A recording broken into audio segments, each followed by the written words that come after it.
नमस्कार। चलिए आज बात करते हैं सीबीएसई की नई डिजिटल मूल्यांकन प्रणाली के बारे में।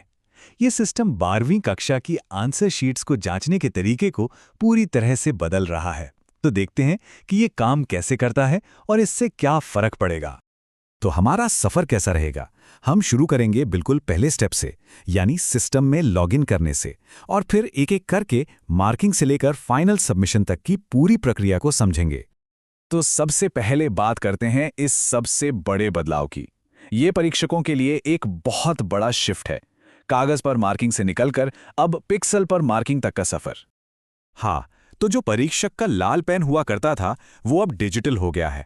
लेकिन रुकिए, ये सिर्फ एक टूल बदलने जैसी बात नहीं है।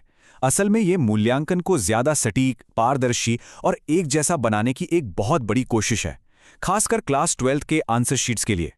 तो सवाल यह है कि इस डिजिटल दुनिया में एंट्री कैसे करें?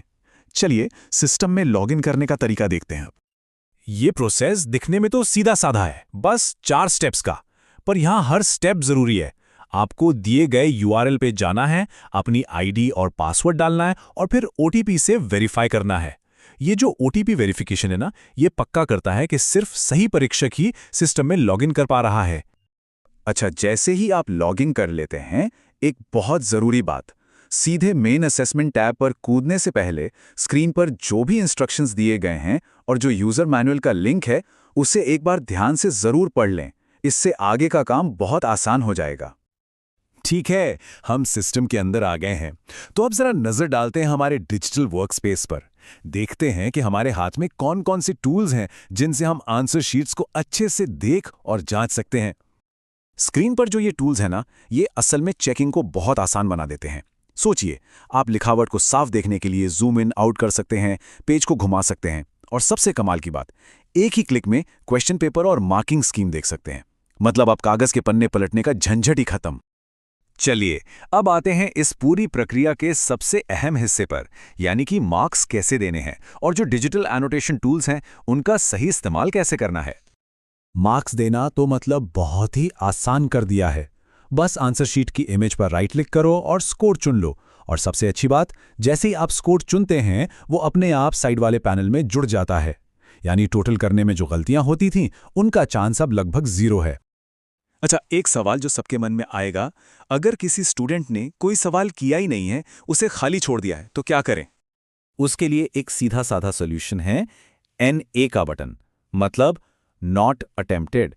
जिस भी सवाल का जवाब नहीं दिया गया है, बस उस पर ये मार्क लगा दीजिए। इससे ये पक्का हो जाता है कि कोई भी सवाल गलती से छूटा नहीं है और हर सवाल का हिसाब रखा गया है। और हाँ, गलती तो किसी से भी हो सकती है ना। अगर मार्क्स गलत दे दिए तो क्या होगा? घबराने की कोई बात नहीं। मार्क्स बदलना बहुत आसान है। बस साइड पैनल से उस सवाल को चुनें, पुराना मार्क हटाइए और नया वाला चुन लीजिए। और अगर मार्क्स को पूरी तरह हटाना है तो सीधे उस एनोटेशन पर क्लिक करके डिलीट बटन दबा दीजिए। कितना साफ सुथरा तरीका है। अच्छा, अब ये कुछ बहुत काम के एनोटेशंस हैं। इनको एक तरह से अपना डिजिटल टूलकिट समझ लीजिए। अगर किसी ने एक ही सवाल का जवाब 2 बार दिया है तो रिपीट आंसर यूज करें। अगर जवाब कई पन्नों पर है तो व्यू एनोटेशन, और अगर कोई पेज बिल्कुल खाली है तो ब्लैंक पेज का इस्तेमाल करें। ये छोटे छोटे टूल्स चेकिंग में एकरूपता लाने में बहुत मदद करते हैं। ये सिस्टम सिर्फ मार्किंग ही नहीं करता, बल्कि कुछ मुश्किल सिचुएशंस को भी बड़े स्मार्ट तरीके से हैंडल करता है। जैसे कि अगर चॉइस वाले सवाल में किसी ने दोनों जवाब लिख दिए तो सिस्टम खुद ही कम स्कोर वाले जवाब को लाल रंग से हाईलाइट कर देगा। इसके अलावा आप बैलून सिंबल से कोई खास कमेंट भी लिख सकते हैं, और नकल जैसे मामलों के लिए तो UFM बटन भी दिया गया है। चलिए, अब हम लगभग आखिर में पहुंच गए हैं। अब देखते हैं कि सब कुछ फाइनल करने से पहले क्या-क्या चेक करना जरूरी है ताकि हमारा सबमिशन एकदम सही और पूरा हो।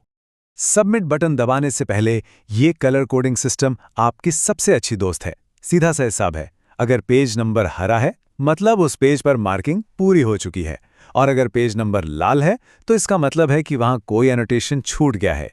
नियम बस इतना है कि हर एक पेज पर कोई ना कोई एनोटेशन, चाहे वो मार्क्स हो, ब्लैंक पेज हो या NA, होना ही चाहिए। तो बस एक ही मकसद है, सारे पेज हरे दिखने चाहिए। ये एक विजुअल कंफर्मेशन है कि आंसर शीट अब सबमिट होने के लिए पूरी तरह से तैयार है। और जब सारे पेज हरे हो जाएं, तो ये हैं आखिरी के कुछ स्टेप्स। सबमिट पर क्लिक करिए, फिर एक कंफर्मेशन विंडो आएगी जिसमें आप सारे मार्क्स एक आखिरी बार देख सकते हैं। सब ठीक लगे तो कंफर्म कर दीजिए और बस इसके बाद सिस्टम आपको खुद ही अगली आंसर शीट जांचने के लिए तैयार कर देगा।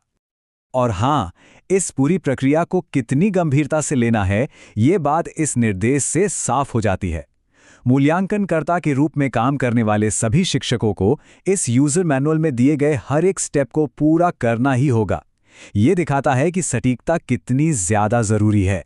तो ये सब देखने के बाद आखिर में एक बड़ा सवाल मन में आता है, जब मूल्यांकन इतना डिजिटल और स्मार्ट हो रहा है, तो इसका असर हमारी क्लासरूम के अंदर सिखाने और सीखने के तरीकों पर क्या पड़ेगा? ये सोचने वाली बात है।